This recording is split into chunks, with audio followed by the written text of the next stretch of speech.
problem, I've had a problem for the past couple of days, the bike wouldn't start. So if I put the ignition on, normally what happens with new bikes, raise the ignition on, also the headlights would come on as well, so that's already a bit of a warning sign, there's trouble. And if I throw the kill switch, it primes itself, and the relays all fire. And got to hold the clutch in, so if you switch then hit, that little switch there, so you can hear the relay fine but it won't start, so this is where it gets weird.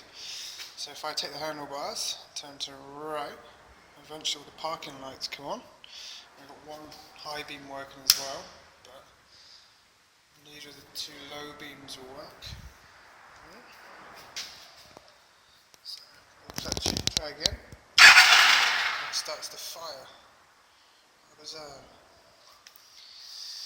So I'm going to have to look at, if I come around here,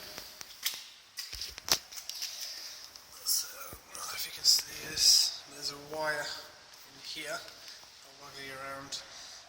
I've had to go out before to sort out the indicators and problems, so I've got to try and sort this out so the fucking thing will start.